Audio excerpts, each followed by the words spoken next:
Carlos Castaneda, A Arte do Sonhar. Capítulo 1. Feiticeiros da Antiguidade. Uma introdução. Dom Juan enfatizava repetidamente que tudo o que estava me ensinando fora imaginado e elaborado por homens aos quais se referia como feiticeiros da antiguidade.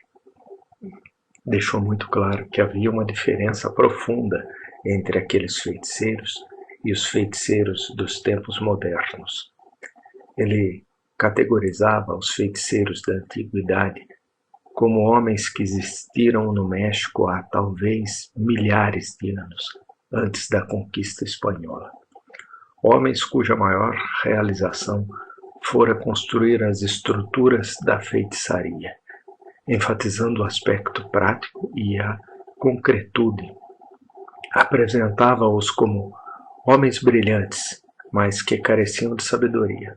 Os feiticeiros modernos, por outro lado, eram retratados por Dom Juan como homens conhecidos pela mente sadia e pela capacidade de retificar o curso da feitiçaria, caso ache necessário. Dom Juan explicou que os princípios da feitiçaria relativos ao sonhar haviam sido naturalmente imaginados e desenvolvidos pelos feiticeiros da antiguidade. Como essas premissas são fundamentais na explicação e na compreensão do que é sonhar, preciso escrever sobre elas e discuti-las de novo. A maior parte deste livro, portanto, é uma reintrodução e uma ampliação do que já apresentei em meus trabalhos anteriores.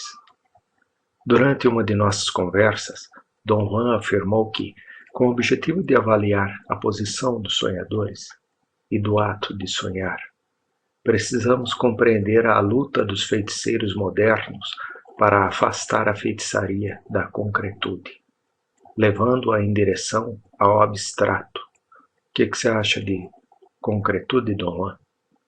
A parte prática da feitiçaria, disse ele. A fixação obsessiva da mente nas práticas e nas técnicas.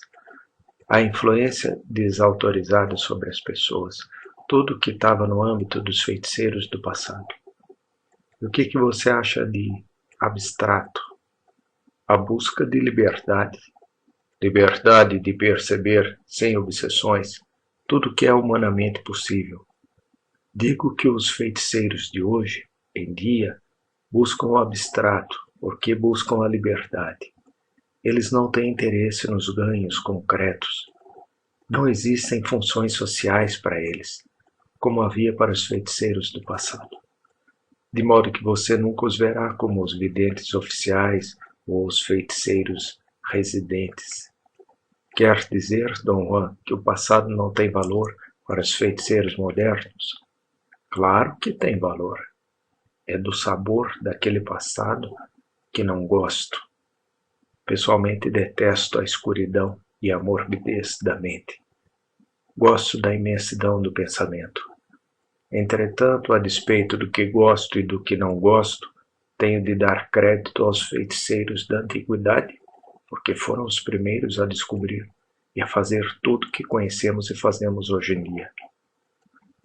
Dom Juan explicou que o feito mais importante deles foi perceber a essência energética das coisas.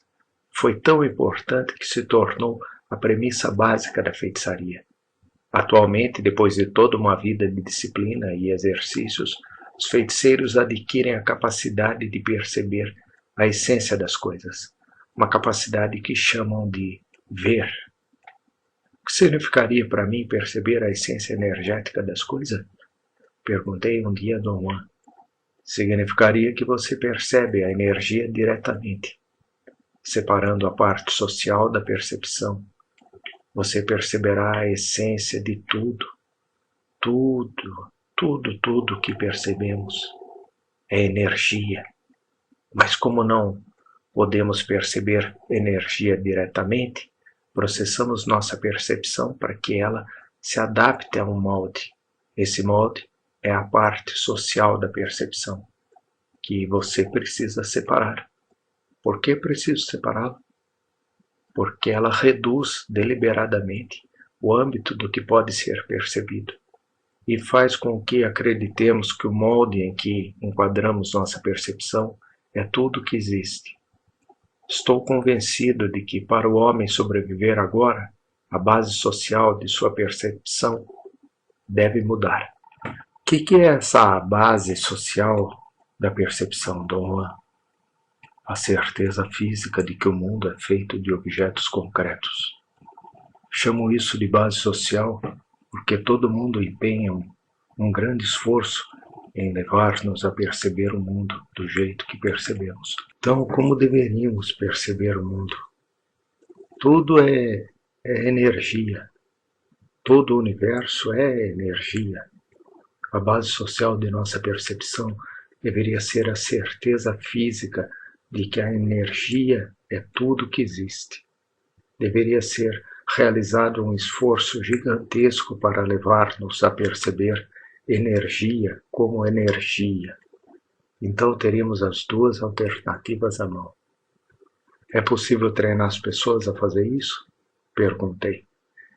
Dom Juan respondeu que era possível e que era precisamente isso que ele estava fazendo comigo, com os seus outros aprendizes.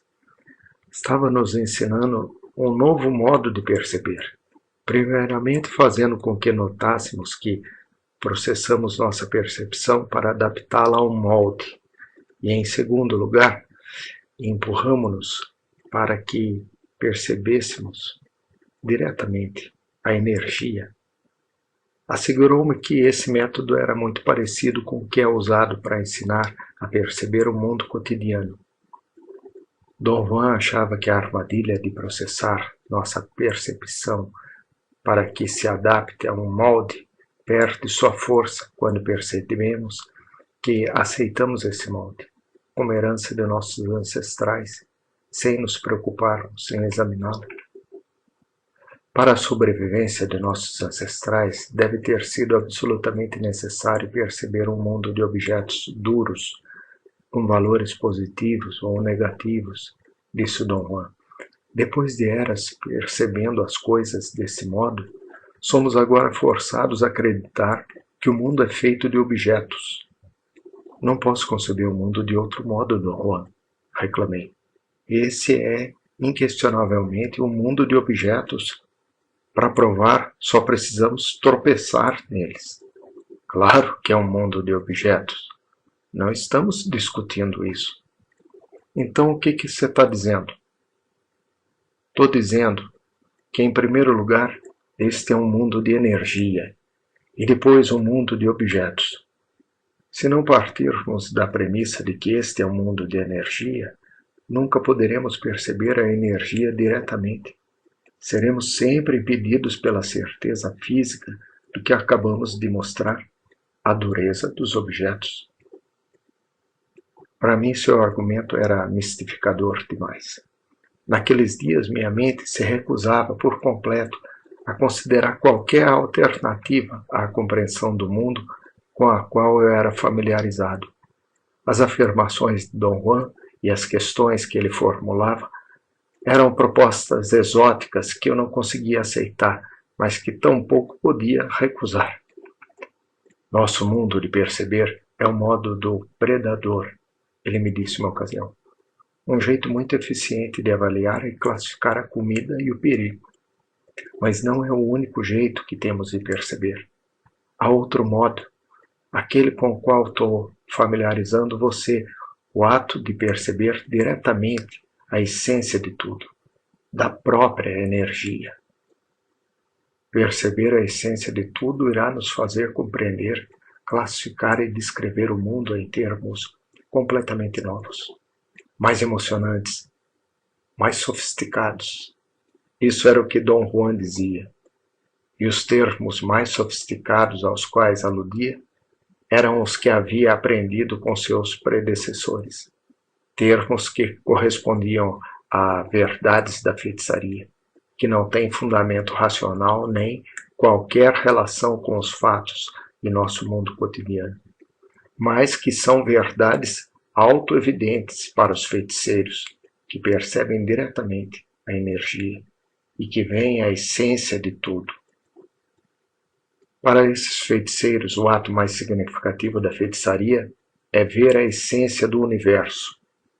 A versão de Dom Juan é que os feiticeiros da antiguidade, os primeiros a ver a essência do universo, descreveram-na da melhor maneira. Disseram que a essência do universo lembra fios incandescentes, esticados até o infinito em todas as direções concebíveis. Filamentos luminosos com uma consciência de si próprios, impossível de ser compreendida pela mente humana. Depois de ver a essência do universo, os feiticeiros da antiguidade passaram a ver a essência energética dos seres humanos. Dom Juan afirmou que eles descreviam os seres humanos como formas cheias de brilho, que lembravam ovos gigantes, e chamavam-nos de ovos luminosos. Quando os feiticeiros veem os seres humanos, disse Dom Juan, veem uma gigantesca forma luminosa que flutua, fazendo, enquanto se move, um sulco profundo na energia da Terra, exatamente como se a forma luminosa tivesse uma raiz que fosse sendo arrastada. Dom Juan tinha a impressão de que nossa forma energética muda com o correr do tempo. Diz que todo vidente que conhecia, inclusive ele próprio, via que os seres humanos tinham mais a forma de bolas ou mesmo de lápides do que de ovos. Mas de vez em quando, por algum motivo que desconhecemos, os feiticeiros veem uma pessoa cuja energia tem a forma de um ovo. Talvez as pessoas que hoje em dia têm a forma de ovo sejam mais parecidas com as pessoas da antiguidade. Foi o que Dom Juan sugeriu. No transcorrer de seus ensinamentos, Dom Juan discutiu e explicou repetidamente o que ele considerava a descoberta decisiva dos feiticeiros da antiguidade. Chamou-a de característica crucial dos seres humanos, como bolas luminosas, um ponto esférico de brilho intenso, do tamanho de uma bola de tênis, permanentemente alojado dentro da bola luminosa, emparelhada com sua superfície, cerca de 60 centímetros atrás da omoplata direita da pessoa. Como eu tinha dificuldade em visualizar na primeira vez em que Dom Juan descreveu aquilo, ele me explicou que a bola luminosa é muito maior do que o corpo humano, que o ponto de brilho intenso faz parte dessa bola de energia e que está localizado na altura das omoplatas, a distância de um braço a partir das costas da pessoa. Disse que os antigos feiticeiros deram-lhe o nome de ponto de aglutinação, depois de ver o que ele faz. O que faz o ponto de aglutinação? Perguntei. Faz com que percebamos. Os antigos feiticeiros viram que nos seres humanos a percepção é aglutinada ali, naquele ponto. Ao ver que todos os seres humanos têm um ponto brilhante como esse, os feiticeiros antigos conjecturaram que a percepção em geral deve acontecer naquele ponto, de algum modo pertinente. O que os antigos feiticeiros viram, fazendo-os concluir que a percepção acontece no ponto de aglutinação? Ele respondeu que, primeiro, eles viram que dos milhões de filamentos de energia do universo que passam pela bola luminosa, apenas um pequeno número passa diretamente através do ponto de aglutinação, como é de se esperar devido ao seu pequeno tamanho em relação ao todo. Em seguida, eles viram que um brilho esférico extra, ligeiramente maior do que o ponto de aglutinação, estava sempre rodeando, intensificando grandemente a luminosidade dos filamentos que passavam diretamente por aquele brilho. E finalmente eles viram duas coisas. Uma, que o ponto de aglutinação dos seres humanos pode se deslocar do ponto onde está geralmente localizado. E duas, que quando está em sua posição habitual, a percepção e a consciência parecem ser normais, julgando-se pelo comportamento normal dos indivíduos que estão sendo observados. Mas quando seu ponto de aglutinação e a esfera de brilho ao redor estão numa posição diferente da habitual, seu comportamento incomum parece ser a prova de que sua consciência é diferente, de que estão percebendo de modo não familiar. A conclusão a que os feiticeiros antigos chegaram é que, quanto maior o deslocamento do ponto de aglutinação, mais incomum será o comportamento consequente, e, claro, a consciência e a percepção consequentes. Observe que, quando falo de ver, sempre digo, tendo a aparência de ou parecia, alertou-me Dom Juan. Tudo que vemos é tão especial que não há como falar a respeito, a não ser comparando com algo que nos seja familiar. Ele disse que o exemplo mais adequado dessa dificuldade é o modo como os feiticeiros falam do ponto de aglutinação e do brilho que o rodeia. Descrevem-nos como brilho, e no entanto não pode ser brilho, porque são vistos sem os olhos. Eles têm de descontar a diferença e dizer que o ponto de aglutinação é um núcleo de luz, e ao redor dele existe um halo, um brilho. Dom Juan lembrou que somos tão visuais, tão regulados por nossa percepção de predador, que tudo que vemos deve ser descrito em termos do que o olho do predador normalmente vê. Dom Juan disse que depois de verem o que o ponto de aglutinação e o seu brilho parecem estar fazendo, os feiticeiros antigos tentaram uma explicação. Propuseram que o ponto de aglutinação nos seres humanos, ao concentrar sua esfera brilhante nos filamentos de energia que passam diretamente através dele, automaticamente e sem qualquer premeditação, aglutina esses filamentos de energia numa percepção fixa do mundo. Como que esses filamentos de que você fala são aglutinados numa percepção fixa do mundo? Perguntei. É possível que ninguém saiba, ele respondeu enfaticamente. Os feiticeiros veem o movimento da energia, mas apenas ver o movimento da energia não lhes diz como ou por que a energia se move. Dom Juan afirmou que, ao ver que milhões de filamentos de energia consciente passam através do ponto de aglutinação, os feiticeiros antigos postularam que, ao passar através do mesmo, eles se juntam, reunidos pelo brilho que o rodeia. Depois de ver que o brilho é extremamente fraco em pessoas que foram deixadas inconscientes ou que estão em vias de morrer, totalmente ausentes nos cadáveres, eles se convenceram de que esse brilho é a consciência. E quanto ao ponto de aglutinação, ele está ausente nos cadáveres? Ele respondeu que não há qualquer traço de um ponto de aglutinação nos mortos, porque o ponto de aglutinação e o brilho ao redor são a marca da vida e da consciência.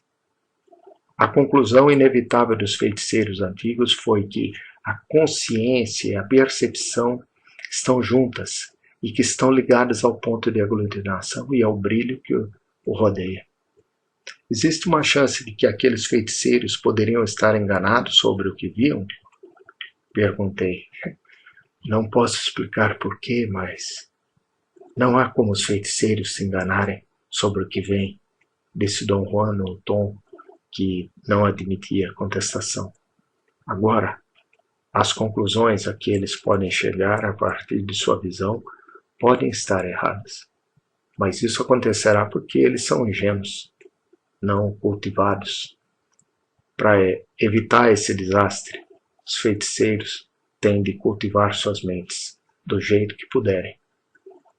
Em seguida, ele suavizou a voz e disse que, sem dúvida, seria infinitamente mais seguro para os feiticeiros permanecer apenas no nível de descrever o que vem, mas que a tentação de concluir e explicar, ainda que apenas para si próprio, é grande demais para resistir.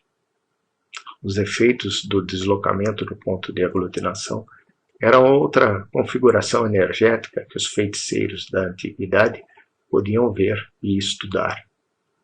Dom Juan diz que, quando o ponto de aglutinação é deslocado para outra posição, um novo conglomerado de milhões de filamentos luminosos de energia junta-se naquele ponto. Os feiticeiros antigos viam isso, concluíram que, como o brilho da consciência está sempre presente onde quer que esteja o ponto de aglutinação, a percepção é automaticamente aglutinada ali. Entretanto, devido à posição diferente do ponto de aglutinação, o mundo resultante não pode ser o nosso mundo cotidiano, será outro. Dom Juan explicou que os feiticeiros antigos eram capazes de distinguir dois tipos de deslocamento do ponto de aglutinação. Um era um deslocamento para qualquer posição na superfície ou no interior da bola luminosa. Um deslocamento que chamavam de mudança no ponto de aglutinação. O outro era um deslocamento para posições fora da bola luminosa. Chamavam-no de movimento do ponto de aglutinação. Eles descobriram que a diferença entre uma mudança e um movimento era a natureza da percepção que cada um deles permite. Como as mudanças do ponto de aglutinação são deslocamentos dentro da bola luminosa, os mundos que eles engendram, não importando o quão bizarros, maravilhosos ou inacreditáveis pudessem ser, ainda eram mundos pertencentes ao domínio humano. Domínio humano são os filamentos que passam através de toda a bola luminosa. Os movimentos do ponto de aglutinação, por outro lado, já que são deslocamentos para posições fora da bola luminosa, captam filamentos de energia que estão além da compreensão, mundos inconcebíveis, sem nenhum traço de antecedentes humanos. Naqueles dias, o problema da confirmação representava sempre um papel fundamental em minha mente. Desculpa, Dom Juan, falei numa ocasião, mas essa coisa do ponto de aglutinação é uma ideia tão distante, tão inadmissível, que eu não sei como lidar com ela, nem o que pensar a respeito. Só uma coisa para você fazer, ele retorquiu. Veja o ponto de aglutinação. Não é tão difícil de ver. A dificuldade está em romper o muro retentor que todos temos em nossas mentes e que nos mantém no lugar. Para rompê-lo, tudo que precisamos é de energia. Assim que temos a energia, ver acontece por si. O truque é abandonar nossa fortaleza de autocomplacência e falsa segurança. Para mim é óbvio, Dom Juan, que é preciso de muito conhecimento para ver. Não é apenas questão de ter energia. É apenas questão de ter energia. Pode acreditar. A parte difícil é se convencer de que pode ser feito. Para isso você precisa confiar no Nagual. A maravilha da feitiçaria é que todo feiticeiro tem de provar tudo dentro de sua própria experiência. Estou falando sobre os princípios da feitiçaria, não com a esperança de que você os memorize, mas com a esperança de que você os pratique. Sem dúvida, Dom Juan estava certo sobre a necessidade de confiar. Nos primeiros estágios dos meus 13 longos anos de aprendizado com ele, a coisa mais difícil para mim foi me afiliar ao seu mundo e à sua pessoa. Para mim, essa afiliação significava aprender a confiar nele implicitamente e aceitá-lo sem preconceitos, como o Nagual. O papel de Dom Juan no mundo dos feiticeiros era sintetizado no título que lhe foi concedido pelos seus pares. Ele era chamado de o Nagual. Foi-me explicado que esse conceito refere-se a qualquer pessoa, homem ou mulher, que possua um tipo específico de configuração energética, que para um vidente aparece como uma bola luminosa dupla. Os videntes acreditam que quando uma dessas pessoas entra no mundo dos feiticeiros, aquela carga extra de energia transforma-se numa medida da força e da capacidade de liderança. Assim, o Nagual é o guia natural, o líder de um grupo de feiticeiros. A princípio, sentir essa confiança por Dom Juan era algo bastante perturbador para mim, quando não completamente odioso. Quando discuti isso com ele, ele me assegurou que, para ele também fora igualmente difícil confiar em seu professor. Eu disse ao meu professor a mesma coisa que você está me dizendo agora. Ele respondeu que, sem confiar no Nagual, não há possibilidade de alívio e, portanto, não há possibilidade de tirar os escombros de nossas vidas para sermos livres. Dom Juan reiterou o quanto seu professor estivera certo. E eu reiterei meu profundo desacordo. Falei que o fato de ter sido criado num ambiente religioso, opressor, resultara em efeitos pavorosos em mim, que as afirmações de seu professor e sua própria concordância me fizeram lembrar do dogma que tive de aprender quando criança e que eu abominava. Parece que você está exprimindo uma crença religiosa quando fala do Nagual. Eu disse. Você pode acreditar no que quiser, Dom Juan respondeu impávido. O fato é que, sem o Nagual, não há jogo. Sei disso e é o que digo. O mesmo fizeram todos os Naguais que vieram antes de mim, mas eles não o dizem do ponto de vista da autoimportância. Nem eu. Dizer que não existe caminho sem o Nagual refere-se totalmente ao fato de que o homem é um Nagual, porque pode refletir o abstrato, o espírito, melhor do que os outros. Mas isso é tudo. Nosso elo com o próprio espírito é apenas incidentalmente com o homem que nos traz sua mensagem. Eu aprendi a confiar implicitamente em Dom Juan como Nagual, e isso, como ele afirmara, trouxe-me uma imensa sensação de alívio e uma capacidade maior de aceitar o que ele lutava para me ensinar. Em seus ensinamentos, ele colocava grande ênfase em explicar e discutir o ponto de aglutinação. Uma vez perguntei se o ponto de aglutinação tinha alguma coisa a ver com o corpo físico. Não tem nada a ver com o que normalmente percebemos como corpo, disse ele. Faz parte do ovo luminoso, que é nosso eu energético. Como é que ele se desloca? Através de correntes de energia. Golpes de energia, originados fora ou dentro de nossa forma energética. São em geral correntes imprevisíveis, que acontecem aleatoriamente, mas no caso dos feiticeiros são correntes muito previsíveis, que obedecem ao seu intento. Você pode sentir essas correntes? Todo feiticeiro sente. Todo ser humano sente, mas o ser humano médio vive muito preocupado com os seus afazeres para prestar atenção a esse tipo de sentimento. Como é que é a sensação dessas correntes? Como um pequeno desconforto, uma sensação vaga de tristeza, seguida imediatamente por euforia. Como nem a tristeza nem a euforia têm um fundamento real, nunca as vemos como verdadeiros golpes do desconhecido, e sim como uma melancolia inexplicável e sem fundamento. O que acontece quando o ponto de aglutinação move-se para fora da forma energética?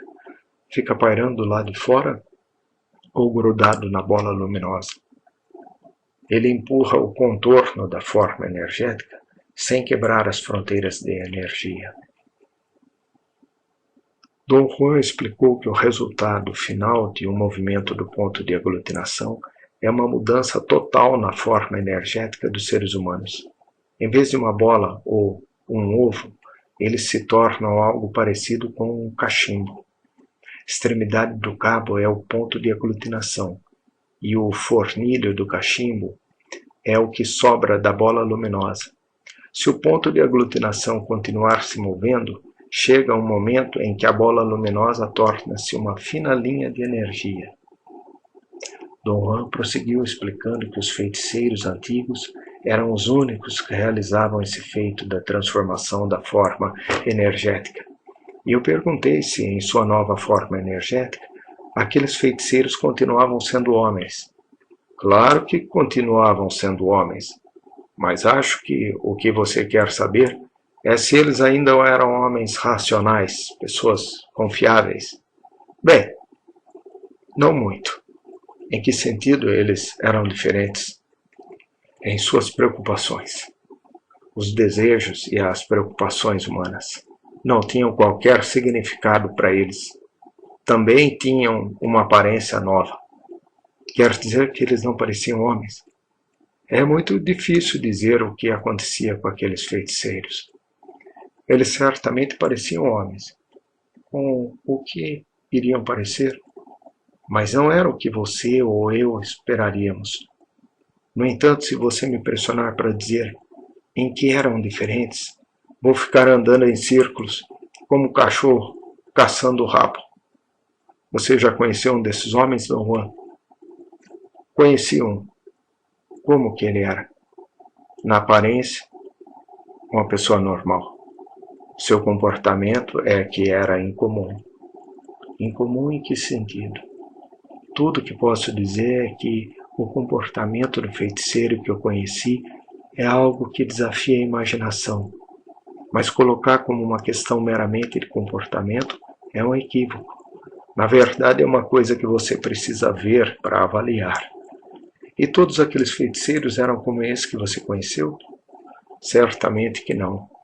Não sei como eram os outros, a não ser por histórias de feiticeiros passadas de gerações em gerações. Essas histórias colocam-nos como bastante esquisitos. Você quer dizer monstruosos? Não de todo. Dizem que eles eram agradáveis, mas extremamente assustadores. Eram mais como criaturas desconhecidas.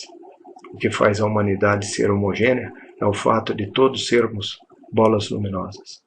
E aqueles feiticeiros não eram mais bolas de energia, e sim linhas de energia que tentavam curvar-se num círculo fechado, o que eles não conseguiam fazer. O que finalmente aconteceu com eles, Dom Juan? Morreram? As histórias dos feiticeiros dizem que, como eles conseguiram esticar sua forma, também conseguiram esticar a duração de suas consciências, de modo que estão vivos e conscientes até hoje. Há histórias sobre aparecimentos periódicos na Terra. O que você acha disso tudo, Dom Juan? Para mim é esquisito demais. Eu quero liberdade. Liberdade para manter minha consciência e ainda assim desaparecer na vastidão. Em minha opinião pessoal, esses feiticeiros antigos eram homens extravagantes, obsessivos e caprichosos, que se tornaram presa de suas próprias maquinações. Mas não deixe que meus sentimentos pessoais o influenciem. Os feitos dos feiticeiros antigos não têm paralelos. No mínimo, eles nos provaram que o potencial do homem não é coisa de se menosprezar. Outro tópico das explicações de Dom Juan era que a uniformidade e a coesão energética eram indispensáveis para o objetivo de perceber. Ele dizia que a humanidade só percebe o mundo do jeito que o percebemos porque compartilhamos a uniformidade e a coesão energética. Dizia que conseguimos automaticamente essas duas condições da energia enquanto somos criados, que elas são um ponto tão pacífico que não notamos a sua importância vital enquanto não ficamos diante da possibilidade de perceber outros mundos diferentes. Nesses momentos torna-se claro que precisamos de uma nova uniformidade, uma nova coesão energética adequadas para podermos perceber com coerência e totalidade. Perguntei o que era uniformidade e coesão, e ele explicou que a forma energética do homem tinha uniformidade no sentido de que todo ser humano na Terra tem a forma de uma bola ou de um ovo. E o fato de que a energia humana aglutina-se na forma de uma bola ou de um ovo prova que ela tem coesão. Ele diz que um exemplo de uma nova uniformidade, uma nova coesão, acontecia quando uma forma energética dos feiticeiros antigos se tornava uma linha. Cada um deles tornou-se uniformemente uma linha e coesivamente permaneceu como uma linha. Uniformidade e coesão, num nível linear, permitiu que aqueles feiticeiros antigos percebessem um novo mundo homogêneo. Como que se adquire a uniformidade e a coesão? Perguntei. A chave para isso é a posição do ponto de aglutinação, ou melhor, a fixação do ponto de aglutinação. Ele não quis prosseguir. Então perguntei se aqueles feiticeiros antigos poderiam ter revertido sua forma linear para que ela voltasse a ser um ovo. Ele respondeu que até um determinado ponto poderiam, mas que não fizeram. Então a coesão linear se estabeleceu, tornou a volta impossível. Ele acreditava que o que realmente cristalizou aquela linha de coesão, impediu que fizessem um caminho de volta, foi uma questão de escolha e cobiça. O âmbito das coisas que aqueles feiticeiros podiam perceber e fazer, na forma de linhas de energia, era astronomicamente maior do que um homem comum ou um feiticeiro comum podia fazer ou perceber. Explicou que o domínio do homem, que tem a forma de uma bola de energia, abrange os filamentos energéticos que atravessam o espaço contido nas fronteiras da bola. Normalmente não percebemos todo o domínio humano, mas talvez apenas 1/1000. Ele achava que, se levamos isso em consideração, torna-se aparente a enormidade do que os feiticeiros antigos faziam. Eles se esticavam numa linha 1000 vezes maior do que o tamanho de um homem com a forma de bola de energia e percebiam todos os filamentos de energia que passavam através daquela linha. Seguindo sua insistência, fiz um esforço gigantesco para compreender o novo modelo de configuração energética que ele me delineava. Finalmente, depois de muito pensar, pude acompanhar a ideia de filamentos de energia dentro e ao redor da bola luminosa. Mas se eu pensasse numa multidão de bolas luminosas, o modelo se desmoronava em minha mente. Numa multidão de bolas luminosas, pensei, os filamentos de energia que estão fora de uma delas estarão por fora dentro da que estiver ao lado. De modo que numa multidão não poderia haver qualquer filamento de energia fora de alguma bola luminosa. Compreender isso tudo não é um exercício racional, ele respondeu depois de ouvir atentamente meus argumentos. Não tenho como explicar o que os feiticeiros querem dizer com filamentos dentro e fora da forma humana. Quando vem a forma energética humana, eles veem uma única bola de energia. Se há outra bola por perto, ela é vista de novo como uma única bola de energia. A ideia de uma multidão de bolas de energia vem de seu conhecimento das multidões de seres humanos. No universo da energia existem apenas indivíduos separados, sozinhos, rodeados pelo ilimitado. Você deve ver por si mesmo. Argumentei então que era inútil me dizer para ver por mim mesmo, porque ele sabia que eu não podia, e ele propôs que eu pegasse emprestada a sua energia e a usasse para ver. Como que eu posso fazer isso? Pegar sua energia emprestada? Muito simples. Posso fazer seu ponto de aglutinação mudar para outra posição mais adequada para perceber diretamente a energia. Foi a primeira vez, pelo que me lembro, que ele falou deliberadamente sobre algo que estava fazendo o tempo todo, levando-me a entrar em algum estado de percepção incompreensível, um estado que desafiava a minha ideia do mundo e de mim, um estado que ele chamava de segunda atenção. E para fazer com que meu ponto de aglutinação mudasse para uma posição mais adequada e perceber a energia diretamente, Dom Juan bateu em minhas costas, entre as omoplatas, com tanta força que me fez perder o fôlego.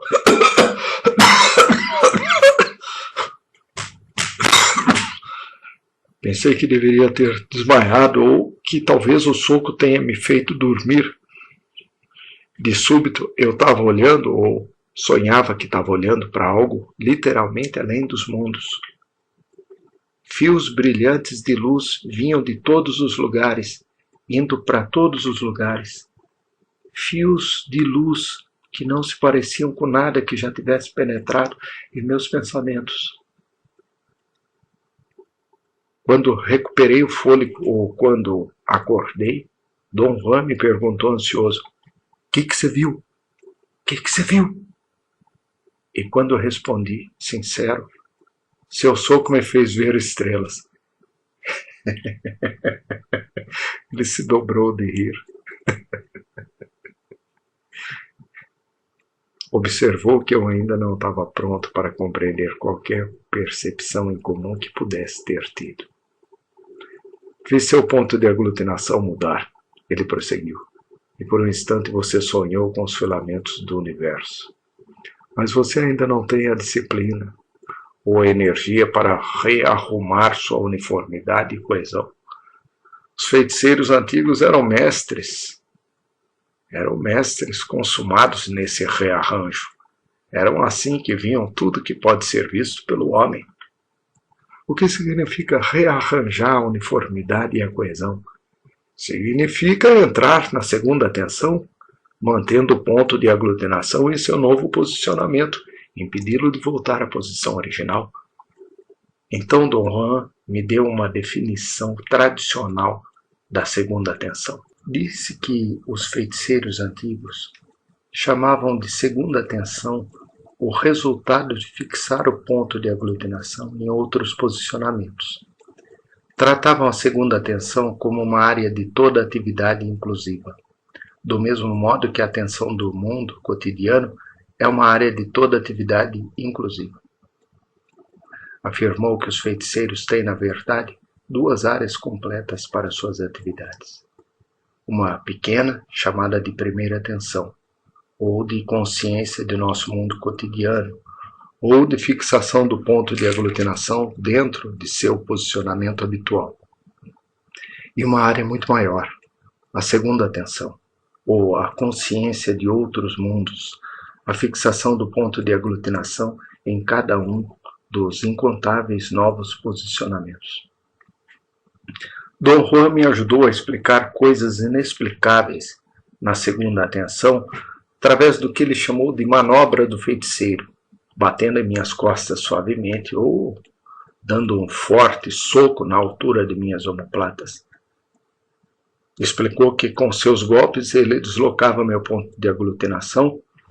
A partir do meu ponto de experimentação, esses deslocamentos significavam que minha consciência costumava entrar num estado extremamente perturbador de clareza sem igual. Um estado de superconsciência, do qual eu desfrutava por pequenos espaços de tempo e onde eu podia compreender tudo com preâmbulos mínimos. Não era exatamente um estado agradável. Na maior parte das vezes era como um sonho estranho, tão intenso que a consciência normal empalidecia em comparação. Dom Juan justificou a indispensabilidade dessa manobra, dizendo que, na consciência normal, um feiticeiro ensina aos seus aprendizes conceitos e procedimentos básicos, e que, na segunda tensão, ele dá explicações abstratas e detalhadas. Geralmente os aprendizes não se recordam dessas explicações, ainda que, de algum modo, guardem-nas intactas na memória.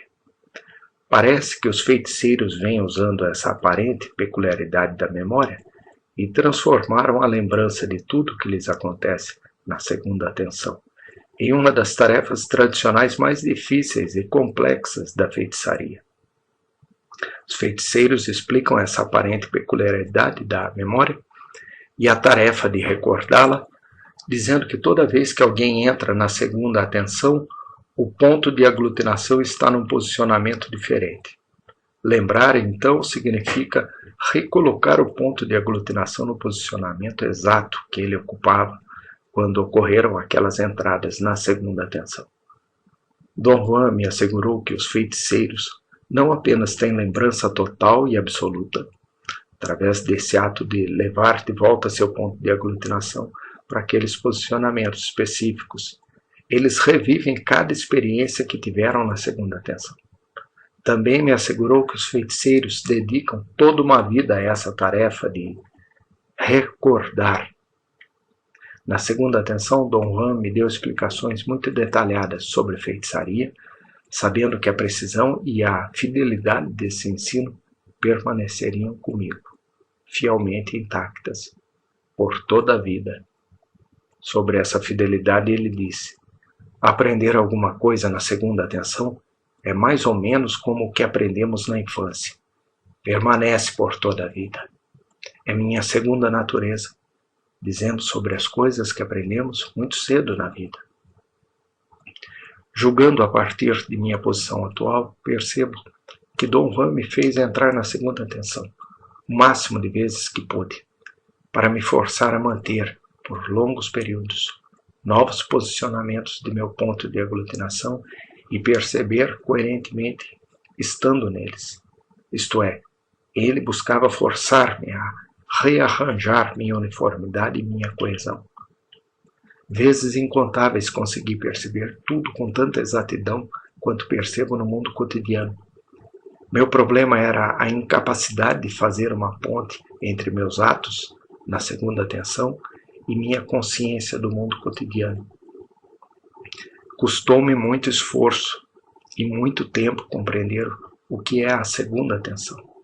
Não tanto por sua complexidade e complicação, que são realmente extremas, mas porque, assim que voltava à consciência normal, eu achava impossível não somente lembrar que havia entrado na segunda atenção, eu nem mesmo recordava que esse estado existia. Outro jeito monumental dos feiticeiros antigos, segundo Dom Juan, foi descobrir que o ponto de aglutinação se desloca facilmente durante o sono. Essa descoberta levou a outra, que os sonhos estão totalmente associados a esse deslocamento. Os feiticeiros antigos viram que, quanto maior o deslocamento, mais incomum o sonho, e vice-versa. Quanto mais incomum o sonho, maior o deslocamento. Dom Juan disse que essa observação levou-os a criar técnicas extravagantes para forçar o deslocamento do ponto de aglutinação, como ingerir plantas que produziam estados alterados de consciência, ou submetendo-se a situações de fome, cansaço e de tensão, especialmente controlando os sonhos. Desse modo, talvez sem nem mesmo saber, eles criaram a arte de sonhar. Um dia, enquanto caminhávamos pela praça da cidade de Oaxaca, Dom Juan me deu a definição mais coerente do sonhar, segundo o ponto de vista de um feiticeiro. Os feiticeiros veem o sonhar como uma arte extremamente sofisticada, a arte de deslocar à vontade o ponto de aglutinação com o objetivo de ampliar o âmbito do que pode ser percebido. Diz que os feiticeiros antigos ancoraram a arte de sonhar em 5 condições que eles viram no fluxo de energia dos seres humanos. 1. Eles viram que apenas os filamentos de energia que passam diretamente através do ponto de aglutinação podem ser aglutinados em percepções coerentes. 2. Viram que, se o ponto de aglutinação é deslocado para outro posicionamento, não importando que fossem deslocamentos minúsculos, filamentos de energia diferentes e estranhos começaram a passar através dele, envolvendo a consciência e forçando a aglutinação desses campos de energia estranhos numa percepção fixa e coerente. 3.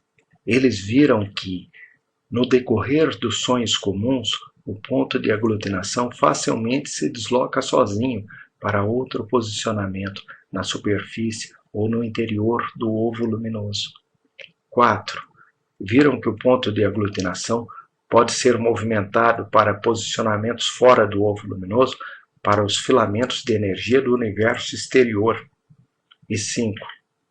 Eles viram que, através de disciplina, é possível cultivar e realizar, no decorrer do sono e dos sonhos comuns, um deslocamento sistemático do ponto de aglutinação.